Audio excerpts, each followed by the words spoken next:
I'll be officiating it. I just have a few words to read, and most likely Alex and Lynn, Catherine's mother, will be coming out to speak as well. If anybody else has some words they'd like to say, please do so afterward.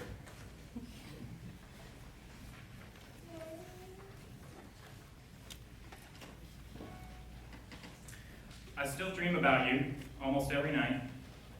You're still there, all of you. I hold your hand and I can feel your warmth.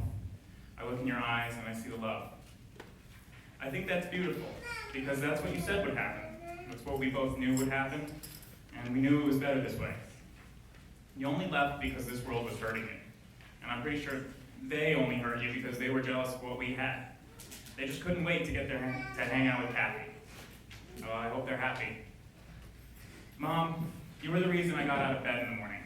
You were the shining light I looked to when the storms rolled in, and I can only hope to one day be as strong as you were. You had no shame, no hesitation, and no anger. You were pure and you were magical. And if you were ever scared to die, no one could see it. Your strength and courage over the last decade proved your valiance and your tenacity towards living life, and live you did. You touched every part of the world, and you made sure someone was there to share in the wonder. I know very little about my mom's youth. She would tell me bits and pieces about how she would run in the woods pretending to be a primitive person, finding adventure in every little thing. Once she walked into a butcher shop as an early teen and asked two very large men surrounded by animal carcasses if she could please have a job. She had some wonderful contempt for all things normal, and normal people didn't like that. So she was very often in trouble, and this led to her meeting Roger and, in turn, Terry. Thank you both so much for coming. After high school, she had to conform to a certain degree. She began waiting tables for money, and she never really held a job for more than a season. This was taxing on her, but she got by, as she always did. She had her own apartment, sometimes, went in debt, and paid it all. She told me she swore to herself that she would never be in debt again. She hated it. She hunkered down and began pursuing something that even she wasn't sure about, American Sign Language. But it bloomed for her and eventually blossomed into a beautiful friendship with Carol Fay.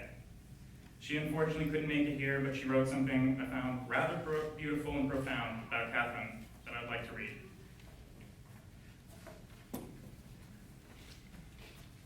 Dear Alex, Kira, and Jake,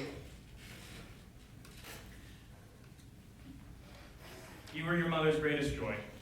She loved having you all so nearby and spoke of you whenever we talked. We first met in 1983 at Northeastern University in Boston. We were sign language interpreters. She would bicycle into work from the apartment she shared with Emily. Her dog Corey would run beside her.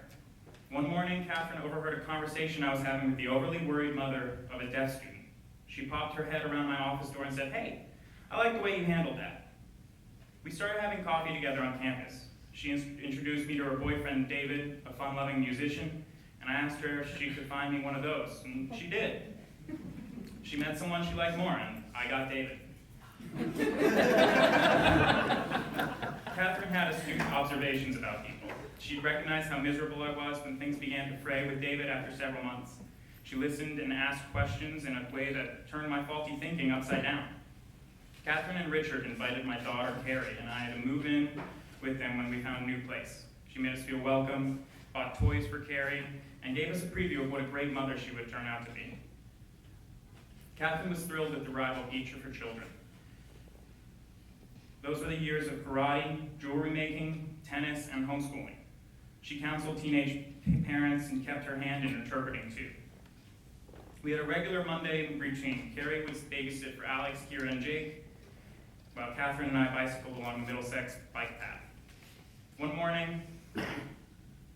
Monday morning, I had to go into the hospital for a scary biopsy, and when I came out, Catherine was there waiting with a loaf of bread and a fleece blanket, which I still keep. Here, I have to confess, our politics never quite lined up. I'm a hopeless liberal from Berkeley, California. Most of my work is government funded. I support universal health care and denounce handguns. But Catherine tolerated me. The wedge was always there, but we seemed to be able to step around our differences and move on. Family mattered most to Catherine, and she moved her family to North Carolina to be near her parents, siblings, and Grandma Mitzi. She loved Sunday dinners with everyone, and I used to call her on the 800 number at IMAX, and she'd talk about how everyone in the family was doing. Catherine's honesty and courage with her own marriage ended up making me proud to be her friend. When her sister Judith got sick, Catherine moved into a hospital parking lot with her bus-sized mobile home and became the mainstay that eased Judith through her last days. And Catherine's tumor had already been discovered by them. It was Judith who was supposed to be nursing Catherine. But when it became clear Catherine would need more help, she hired Joanne. Joanne took her to doctor appointments. She ran the household and administered care in the most caring of ways. Maybe this was Judith's reach from the beyond. Joanne far exceeded her duties, and she became a trusted friend and advocate. Near the end, she was finishing Catherine's sentences. Catherine would try anything. She'd parachute out of a plane. We went whitewater rafting, traveled to remote places in the world. Her first stop on any trip was to buy something for each of her kids. She became a vegan. She adopted middle-aged dogs. She didn't want them to outlive her, and trained them with the skill of the dog whisperer. She was most recently exploring life after death, and it's no surprise what drew her there. Catherine entered in the current life facing upstream. A protector, a questioner, a where did this come from kind of person. When we said goodbye last month, she said, see you on the other side. I hope she is in a place as thrilling and filled with love as the one she created here. Love, Carol. I'm going to continue where I left off with high school in trouble. A little bit after. During her ASL career, that's American Sign Language, Mom also met Emily and Richard, my dad. First it was Em, who had the same free spirit, smile, and love as Mom. The two of them have stayed best friends ever since, and she will remain our friend forever. Then Dad. He's got some great stories about the early days. My favorite is how Mom first thought Dad was gay because he was the only guy who didn't ask her out. And it wasn't love at first sight. In fact, many people, including Mom and my dad, said that the couple just wasn't fit for each other. Mom was fast-paced, aggressive, social, and very blunt. Dad's not. But to make a long story short, very long if you're talking to my dad, the two of them got married, moved to Bedford, and began a family. Dad was working full-time and Mom was staying home raising the children.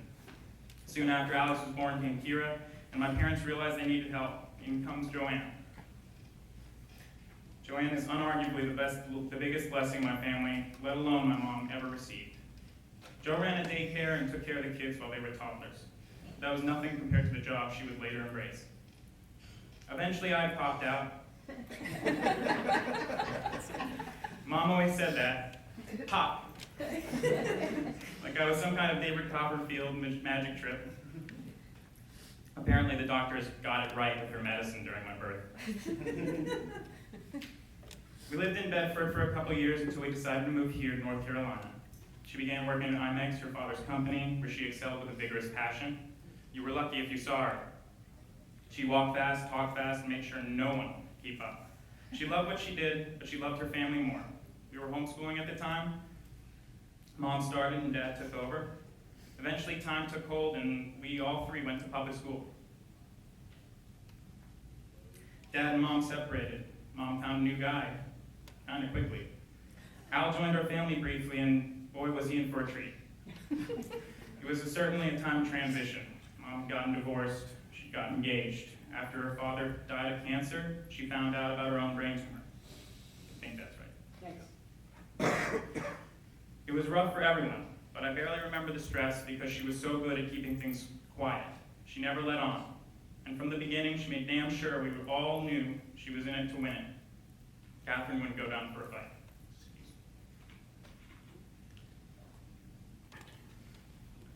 Mom taught me to always try and see the good things. I couldn't tell this part of the story without mentioning Joanne Mallow again. My mom welcomed the Mellos into the house with open arms when they moved down from North Carolina and were in their own transition.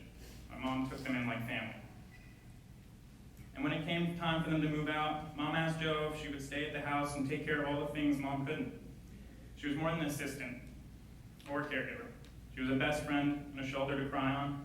She made my mom's life so easy, and the selflessness she displayed astounds me every day. The illness led to a beautiful transformation.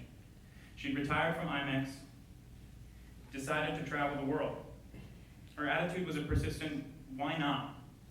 And the most wonderful part about this was her desire to share it with anyone who was willing. She took everyone multiple times. If she liked one place enough, she would come back and go back, bringing more people. When it came difficult for her to travel, she began to bring the world to her. Her artistry evolved into more than just a hobby. It took hold as a creative outlet. With her words and memory deteriorating, pictures and color became a form of communication for her. And she never stopped aiming. And when the end came, as it inexorably will, she made death her career. The afterlife, once a hoax to her, became a passion. Remarkably, she found faith. This helped her and us accept the inevitable. Catherine was truly capable of anything, and she proved that time and time again. She could find meaning in nothingness. She found trust within fear. She found life in death, and she is the love that's here. Thank you. I'm going to introduce my brother to say just a few words.